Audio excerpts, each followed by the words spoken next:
हम लोग देखेंगे 6 लेसन, आधा लेसन ओवर हो गया था, आधा लेसन आज पढ़ेंगे। ठीक है, उसमें का फर्स्ट टॉपिक है हमारा मूलभूत राशि। ओके, तो मूलभूत राशि पढ़ते हैं। क्या है? अनेक भौतिक राशि में से कुछ भौतिक राशि का चयन करके उनका प्रमाण निश्चित करना पर्याप्त है। ठीक है, लेकिन यहाँ पे भौतिक राशि और उसके कुछ राशि में जो चयन करते हैं उसका प्रमाण जो रहता है वो निश्चित रहता है, वो पर्याप्त रहता है बहुत मूलभूत राशि के अंदर। उसके बाद क्या लिखा है? उदाहरण देके हम लोग को स्पष्ट करवाया है। क्या बताया? उपयुक्त उदाहरण द्वारा तुम्हें स्पष्ट हुआ कि लंबाई और समय इन राशि का प्रमाण निश्चित करना योग्य होता है। जैसे लंबाई रहता है, तुम अगर एक बार फिक्स कर दिए लंबाई किसका कितना है तो वो फिक्स ही रहेगा। उसी अगर समय भी तुम लोग ने बता दिया तो समय जो रहता है वो भी फिक्स रहता है, चेंज नहीं होता। जैसे अगर 1 सेकंड है तो 1 सेकंड ही रहेगा, 1 मिनट है तो 1 मिनट में, अगर 60 सेकंड है तो 60 ही सेकंड रहेगा, उसकी जो समय है वो चेंज नहीं होगी। ऐसे ही राशि का मूलभूत राशि कहते हैं, ऐसी राशि को मूलभूत राशि कहते हैं और उसकी जो प्रमाण रहते हैं उसको मूलभूत प्रमाण कहते हैं। आगे क्या दिया है? अतः मूलभूत प्रमाण सभी के लिए उपलब्ध होना चाहिए, उनमें परिवर्तन नहीं होना चाहिए। ठीक है, क्या लिखा है? मूलभूत प्रमाण जो है वो सबके लिए उपलब्ध रहना चाहिए, सबको चाहिए रहता है, उसे सबको देना चाहिए और उसको परिवर्तन नहीं होना चाहिए। आगे देखो एग्जाम्पल में क्या दिया है यहाँ पे? इकाई इकाई की अंतरराष्ट्रीय पद्धति। इकाई अंतरराष्ट्रीय पद्धति में क्या दिया है? 7 मूलभूत राशि पर आधारित इकाई की अंतरराष्ट्रीय पद्धति सिस्टम इंटरनेशनल एसआई वर्तमान में पूरे विश्व में उपयोग में लाई जाती है। इस पद्धति को मैट्रिक पद्धति कहा जाता है। देखो क्या बताया यहाँ पे? 7 मूलभूत राशि, जो ऊपर मूलभूत राशि दी है उस पे आधारित रहती है, 7 मूलभूत राशि पर आधारित रहती है। और अंतरराष्ट्रीय पद्धति इंग्लिश में कहते हैं उसे सिस्टम इंटरनेशनल एसआई यूनिट। ठीक है, एसआई इकाई जो रहती है वो इस पे रहती है। हम लोगों ने देखा था सीजीएस और एमकेएस देखा था, centimetre CGS centimetre gram second और एमकेएस था मीटर किलोग्राम सेकेंड। और ये ऐसा यूनिट इसे 7 मूलभूत राशि के ऊपर डिपेंड रहता है। ठीक है, आधारित रहता है, और जिसको हिंदी में कहते हैं अंतरराष्ट्रीय पद्धति। ठीक है, अंतरराष्ट्रीय पद्धति यूनिट क्या दिया इसके अंदर? इस पद्धति के अनुसार मूलभूत राशि लंबाई, द्रव्यमान एवं समय की इकाई के नाम पर चिन्ह तालिका में दिए गए हैं। जैसे कि राशि, लंबाई, द्रव्यमान और समय। इकाई का नाम क्या रहता है? मीटर, फिर किलोग्राम और सेकेंड। एमकेएस देखो दिया गया है, एमकेएस मीटर, के से किलोग्राम और सेकेंड एस से सेकेंड। वही इकाई का चिन्ह क्या रहता है? मीटर का एम रहता है, किलोग्राम का केजी रहता है और सेकेंड का एस रहता है। तो इंटरनेशनल या अंतरराष्ट्रीय पद्धति देखेंगे तो उसके अंदर यही इकाई का चिन्ह दिया गया है। लंबाई, द्रव्यमान या समय ले लो, उसका जो इकाई का चिन्ह रहता है वो एम रहता है, केजी रहता है और एस रहता है। ठीक है, फिर आगे जानकारी प्राप्त करो। इतिहास में झांकते हुए कैंसिल किया तुम्हारा। आगे देखते हैं क्या दिया है? निरीक्षण करो तथा चर्चा करो। देखो यहाँ पे कुछ कुछ एग्जांपल दिए, जैसे कि एक हाथ। ठीक है, या पानी को जो है लीटर में नापा गया है, फिर किलोग्राम का नीचे दिया गया है, स्केल दिया सेंटीमीटर। ठीक है, तो ये सब जो दिया ये सब नापने का चीज दिया। क्या दिया? विविध मापन पद्धति। पहले ग्लास से मापते थे या हाथ से मापते थे। ठीक है, लेकिन वो क्या रहता है? सबके अंदर भिन्न भिन्न रहता है, सबके हाथ जो रहते हैं वो भिन्न रहते हैं। ग्लास की अगर ले लोगे तो सबका ग्लास जो रहता है वो अलग रहता है। ठीक है, तो उसके लिए अभी लीटर का नापते हैं, और वजन जो रहता है वो किलोग्राम में नापते हैं, एक बट्टा रहता है उससे नापते हैं, या तराजू रहता है उससे। ठीक है, अभी तो इलेक्ट्रिक मशीन आ गया है तो उससे नापा जाता है। और स्केल से तुम्हारा सेंटीमीटर में पर नापा जाता है। अगर बड़ा रहा तो तुम्हारा जो इलेक्ट्रिक पट्टी रहता है, या अगर इलेक्ट्रिक पट्टी नहीं करोगे डायरेक्ट भी अगर पट्टी रहता है, जैसे कि कंस्ट्रक्टर लोग यूज करते हैं घर बनाने के लिए, तो ये सब अलग अलग मीटर या मापन की पद्धति कहा जाएगा। ठीक है, अचूक मापन का महत्व क्या दिया गया है? मापन की अचूक मापन जिस कारण किया जा रहा है उस पर निर्भर होता है। क्या बताया? देखो सबसे इंपॉर्टेंट पॉइंट, मापन की अचूक मापन मतलब जिसके ऊपर आधारित वो किया जा रहा है, जिस उस पर निर्भर रहता है। जैसे कि अगर हम लोग स्केल लोगे तो अगर स्केल अचूक रहा तुम्हारा मापन भी अचूक रहेगा। तो जिस चीज से तुम मापन करते हो वो उसके ऊपर निर्भर रहता है। उसके आगे क्या दिया है? उसके अनुसार समुचित साधन का उपयोग मापन के लिए करना होता है। बहुमूल्य, विशेष महत्वपूर्ण और अल्प मात्रा में उपयोग में लाए जाने वाले पदार्थ का मापन हमेशा अत्यंत सावधानी से और अचूक किया जाता है। क्या बताया? देखो यहाँ पे समुचित साधन का उपयोग मापन के लिए करना, जैसे अभी बताया मैंने, जो चीज यूज करते हैं उसके ऊपर निर्भर रहता है और उससे ही हमें पता चलता है। सो उसके अनुसार पता चलता है हमें, सो वो उसका माप कितना है या कम है या ज्यादा है, क्या माप है उसका पता चलता है। फिर आगे क्या दिया है? मूल्य और विशेष महत्वपूर्ण, जो मात्रा में जो चीज रहता है उसका उपयोग करने से क्या होता है? उसका मापन जो रहता है हमेशा अत्यंत सावधानी से करना चाहिए। जैसे कि अगर सोना ले लो, सोना। ठीक है, तो तुम्हारा जो ग्राम रहता है उसके अंदर छोटे से छोटा, जैसे 3.6 ग्राम हो गया, 4.6 पर ग्राम हो गया, 4.06 ग्राम हो गया, तो अत्यंत छोटे से छोटा जो चीज रहता है, राशि रहता है, उसको भी हम लोग अचूक से अच्छे से दिखना चाहिए। फिर आगे क्या दिया है? तकनीक में हुई प्रगति के कारण दूरी, द्रव्यमान, समय, तापमान जैसी इकाई का सूक्ष्म मापन भी अचूक से करने वाले साधन अब उपलब्ध है। ठीक है, तुम लोगों को जो स्टार्टिंग में बताया, अभी तो इलेक्ट्रिसिटी, इलेक्ट्रिकल या और डिफरेंट डिफरेंट अलग अलग चीज आ गए मापने के लिए। तो यहाँ पे वही दिया, तकनीकी में प्रगति होने के कारण दूरी, द्रव्यमान, समय और तापमान, ये सब के लिए मापने के लिए जो इकाई है वो अचूक, मतलब बिना चुके हुए चीज को कर लाने के लिए साधन अलग अलग उपलब्ध कराई है। जैसे कि बताया यहाँ पे, अत्यंत महत्वपूर्ण क्रीड़ा प्रतियोगिता से संबंधित दूरी और समय, सोने का द्रव्यमान, शरीर का तापमान। जैसे अत्यंत महत्वपूर्ण क्रीड़ा, ठीक है, जैसे कि रेसिंग होता है या कुछ भी चीज होता है, तो उसका दूरी और समय नापने के लिए कितने स्पीड में कितना दूरी तय किया, वो नापने के लिए एकदम अभी इलेक्ट्रिकल निकाला गया है। जैसे कि वो एकदम भागा, उसे ही भागने से स्टार्ट होता है और जैसे वो पहुंच गया वहां तक, तो एक रहता है, एक ग्राफ में भी रिप्रेजेंट करता है वो, और समय में, दोनों में भी करता है। तो हमें समझ आता है कितने स्पीड से जा रहा है वो और कितना उसका क्या होते हैं समय लगा। फिर सोने का द्रव्यमान, जैसे बताया मैंने अभी, सोना कितना ग्राम है, कितना किलोग्राम है, ये कितना 0 मिलीग्राम है, वो नापा जाता है। तो अभी तो किलोग्राम में कोई लेता नहीं, सब ग्राम में और मिलीग्राम में ही लेते हैं। तो उसका छोटा से छोटा पॉइंट रहता है, वो भी मापा जाता है। तो उसमें अगर तुम छोटा सा दाना भी डाल दोगे तो उसके अंदर मिलीग्राम तुरंत आ जाएगा। तुम अगर छोटा सा धीरे से फूंक भी मार देंगे तो उसके अंदर द्रव्यमान मतलब वहाँ पे दर्शाने लगेगा। तो इसलिए जो ये सोने का द्रव्यमान, ये किस क्रीड़ा के अंदर दूरी और समय जो रहता है, और शरीर का तापमान, ठीक है, थर्मोमीटर ले लो या भी टेम्परेचर, तुम लोगों ने तो देखा ही रहेगा। अभी कोरोना के टाइम पे टेम्परेचर निकला है, ठीक है, कोई फ़ारेनहाइट में दिखाता है तो कोई सेल्सियस में दिखाता है। ठीक है, तो वो भी सब मापने के लिए उसका मापन रहता है। फिर आगे क्या दिया है, मापन में हो सकने वाली प्रमुख त्रुटियां, क्या क्या गलती हो सकती है वो बताया पहले। योग्य साधनों का उपयोग न करना, योग्य साधनों का, जैसे कि समझो अगर टेम्परेचर है या किलोग्राम का तुम लोग का जो इलेक्ट्रिक मशीन है नापने का द्रव्यमान, या तुम्हारा समय, दूरी नापने का जो सामग्री है, ठीक है, तो उसके अंदर कुछ भी गड़बड़ हुआ, तुम्हारा जो मापन का चीज है, मापने का चीज है, वो उसके अंदर त्रुटि आ सकती है, तुम्हारा मापन गड़बड़ हो सकता है। दूसरा क्या देखा है यहाँ पे, साधन का योग्य पद्धति से उपयोग न करना। जैसे भी साधन, जैसे तुम लोग को अगर टेम्परेचर नापना ही नहीं आता, जैसे वो मशीन जो डॉक्टर लोग यूज करते हैं, ठीक है, वो नापना ही नहीं आता, तो तुम लोग क्या करोगे, उससे गलती उपयोग कर सकते हो, तुमको पता ही नहीं कैसे यूज करना है, तो उसके अंदर गलती हो सकता है। ठीक है, तो इसलिए दो यहाँ पे त्रुटि बताया, क्या क्या है, पहले योग्य साधन का उपयोग न करना, और अगर योग्य साधन है तो योग्य पद्धति का उपयोग न करना, ठीक है, यूज करने नहीं आना। फिर आगे यहाँ पे क्या दिया है, इसके अतिरिक्त हो सकने वाली अन्य त्रुटि की सूची बनाओ। ठीक है, और क्या क्या हो सकता है तुम लोग को ध्यान में रखना है, ध्यान करना है। तो और इससे अलग और क्या त्रुटि हो सकती है, ठीक है, तो मुझे कमेंट करके बताइएगा। तो और क्या क्या अलग त्रुटि हो सकती है। फिर आगे क्या दिया है, पेट्रोल पंप पर जितना लीटर पेट्रोल दिया हुआ दर्शाया गया है, उतना पेट्रोल क्या वास्तव में मिल रहा है, इसे सुनिश्चित करने के लिए प्रामाणिक माप की सहायता से उसकी जांच करना आवश्यक है। इसे ही प्रमाणीकरण कहते हैं। उसी प्रकार बाजार के बाटे तथा मापों का समय पर प्रमाणित करना आवश्यक है। ठीक है, देखो यहाँ पे इम्पोर्टेंट क्या बताया है, पेट्रोल पंप पर जितना लीटर पेट्रोल दिया रहता है या दर्शाया गया रहता है, ठीक है, हम लोग जो ऊपर देखते हैं पेट्रोल भरा जाता है तभी, तो वो उतना रहता है क्या, ठीक है, वास्तव में वो सुनिश्चित करना या मापना, उसको प्रामाणिक माप की सहायता से मापा जाता है। ठीक है, जिसके मतलब जो जिसका बाइक है, तो वो बाइक से वो पेट्रोल वापस निकाल के माप सकता है बॉटल में डाल के, बरोबर है कि नहीं है। ठीक है, तो आजकल ज़्यादातर तो रहता नहीं है पेट्रोल बरोबर। ठीक है, फिर वहीं वहाँ पे बाटा में भी दिखा है, जो लोग रहते हैं काटा मार लेते हैं, ठीक है, कहाँ पे वजन थोड़ा सा लगा देते हैं या अंदर खोखला कर देते हैं, कुछ भी कर देते हैं। ठीक है, तो हमें भी जो किलो रहता है वो बरोबर से मिलता नहीं है। ठीक है, तो ये सब भी प्रमाणिक मतलब देखना चाहिए, सो बरोबर है कि नहीं है। फिर आगे क्या दिया है, किराना दुकान, सब्जी मंडी से वस्तु सब्जी खरीदा समय सावधानी पूर्वक देखो और तुम्हारे माता पिता को भी बताओ।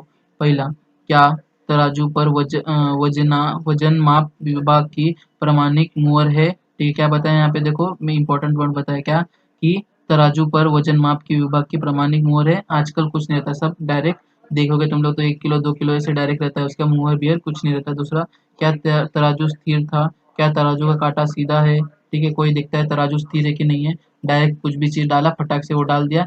देखे रहोगे तुम लोग, अगर कभी भी जाओगे तो क्या रहता है, तुम लोग का एक साइड वजन पहले से कोई भी डाल के रखता है, क्योंकि पहले से ही कांटा को रहता है, नीचे का स्प्रिंग जो रहता है उसको टेढ़ा करके रखा रहता है। तुम लोग अगर कुछ कभी भी जाओगे कुछ भी लेने को, तो क्या रहता है वहाँ पे, पहले ही तराजू के ऊपर वो वजन रखा रहता है। ठीक है, 1 ग्राम मतलब 1 किलो करे या 250 ग्राम करे, कुछ भी वजन रखा रहता है। बाद में डायरेक्ट वो हटाते नहीं है, सबसे पहले क्या करते हैं, फटाक से दूसरी जगह सामान डालते, बाद में इधर का कांटा बदलते हैं। ठीक है, तो इससे क्या होता है, तुम्हारा तराजू स्थिर है कि वो भी पता नहीं चलता, और तराजू का कांटा जो रहता है वो भी सीधा है कि हम लोग वो नहीं देखते। ठीक है, फिर यहाँ पे तीसरा पॉइंट क्या दिया गया है, क्या बाटा धातु का है, तराजू किस तरह पकड़ा है, तराजू के पलड़े के नीचे का भाग कैसा है। ठीक है, यहाँ पे 2 पॉइंट क्या बताया, क्या बाटा धातु का है। ठीक है, वो भी हम लोग देखते नहीं है और कौन उतना देखने जाता है। ठीक है, वो भी हमें पता नहीं रहता, तो इससे भी क्या हो सकता है, गड़बड़ हो सकती है।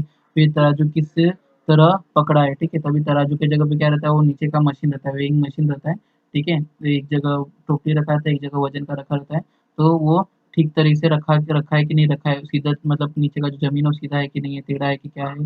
फिर चौथा क्या दिया, तराजू के पलड़े के नीचे का भाग कैसा है। ठीक है, वही बताया मैंने, टेढ़ा है कि सीधा है, वो भी नहीं देखा जाता, कुछ चीज़ अटका रहता है, क्या रहता है, हम लोग कुछ देखते नहीं है। ठीक है, तो ये सब देखना चाहिए। ठीक है, फिर आगे क्या दिया गया है यहाँ पे, यहाँ पे थोड़ा सा गड़बड़ हो गया था। क्या तुम जानते हो। ठीक है, ये यहाँ पे इम्पोर्टेंट पॉइंट बताया, चलो पहले ऊपर का एक बार देख लेते हैं।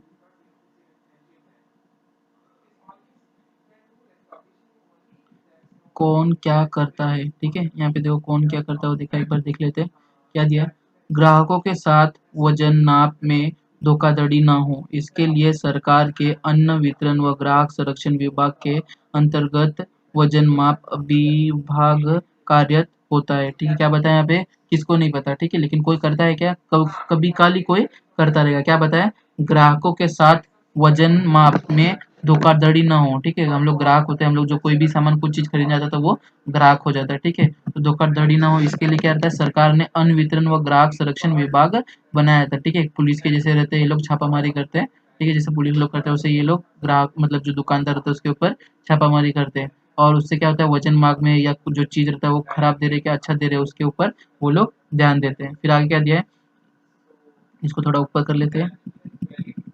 देखो क्या लिखा है इसके आगे, इस उपविभाग के अधिकारी जगह जगह पर जाकर सुनिश्चित करते हैं कि योग्य बाटों का उपयोग किया जा रहा है या नहीं, तराजू योग्य है या नहीं है। ठीक है, तो आजकल देखोगे तो तुम लोग सब कोई नहीं रहता, सब सब अपने अपने जगह पे बैठे रहते हैं शांत। ठीक है, तुम लोगों ने कभी देखा भी नहीं रहेगा, पता भी नहीं रहेगा कि उपविभाग के अधिकारी जो है, ठीक है, वो आके सुनिश्चित करते हैं, योग्य करते हैं कि नहीं करते, सब लोग अपना दुकान जो है ऐसे ही चलाते रहते हैं। फिर आगे क्या दिया गया है,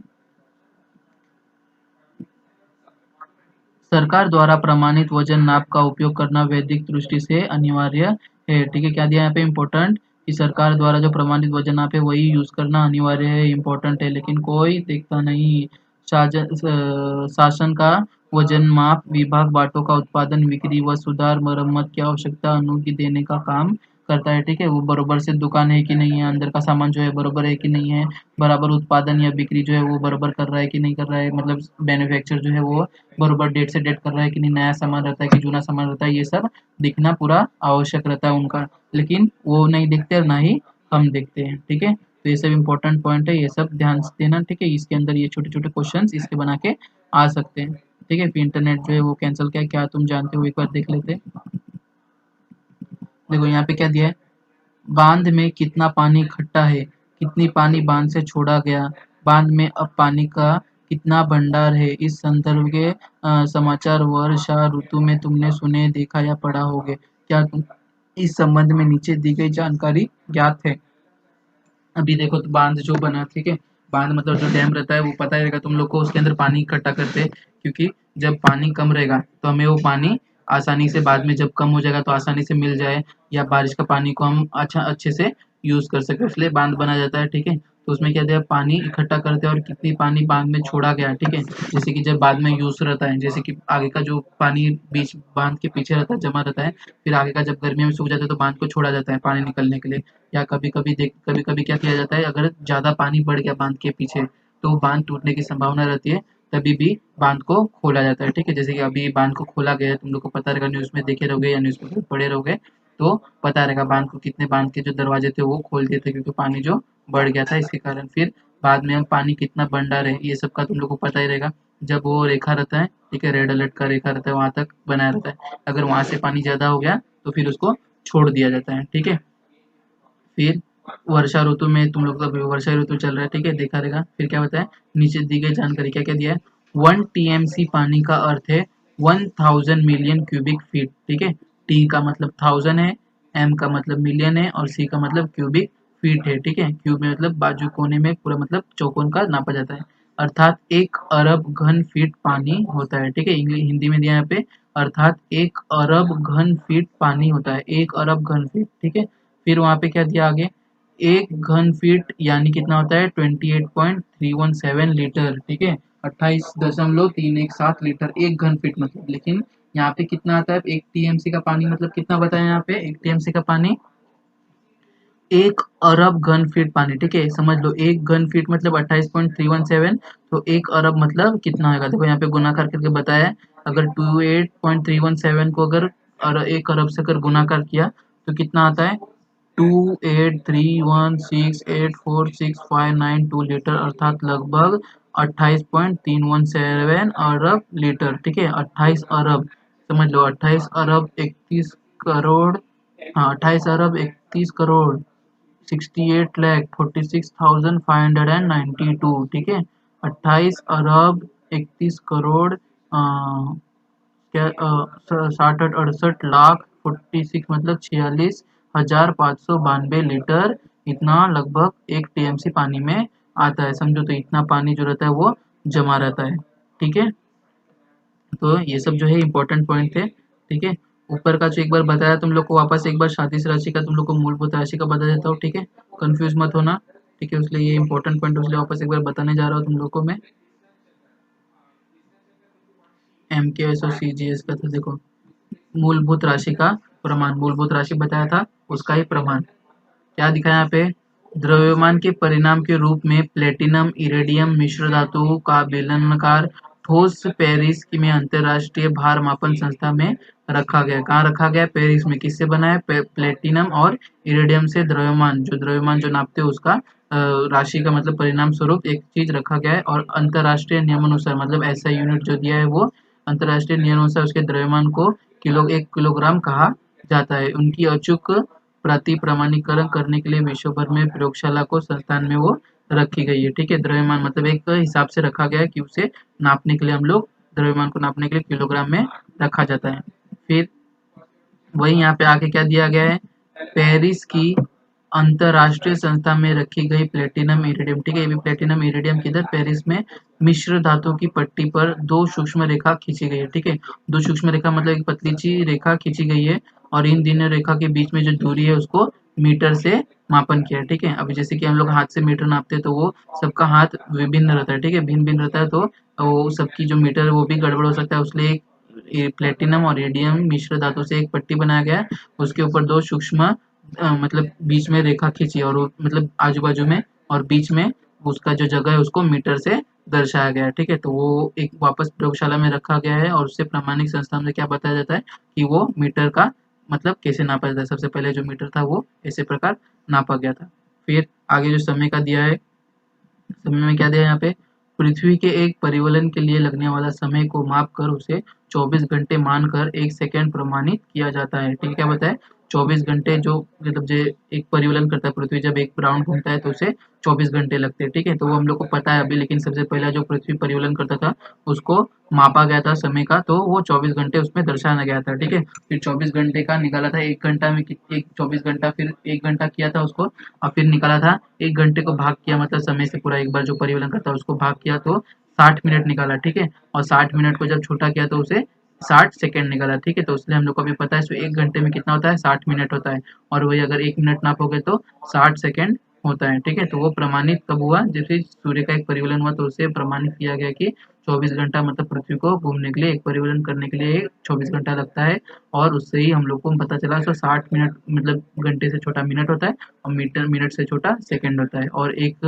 घंटे में 60 मिनट होता है, और 1 मिनट में 60 सेकंड होता है, ओके, ठीक है। तो हमारे यहाँ पे 6 लेसन खलास हुआ, फिर हम लोग 7th लेसन नेक्स्ट लेक्चर में स्टार्ट करेंगे, ठीक है। एक बार देख लेते हैं लेसन जो है 7th लेसन का नाम क्या है, ठीक है। नेक्स्ट लेक्चर में हम लोग 7th लेसन पढ़ेंगे डीप में, ठीक है। कल तुम्हें वो नया वीडियो डाल दूंगा मैं, कल नहीं परसों डाल दूंगा, कल डाल दूंगा, ठीक है। गति बल और कार्य, ठीक है, गति बल और कार्य जो रहेगा हम लोग नेक्स्ट लेक्चर में पढ़ेंगे, ओके स्टूडेंट, बाय, थैंक्स।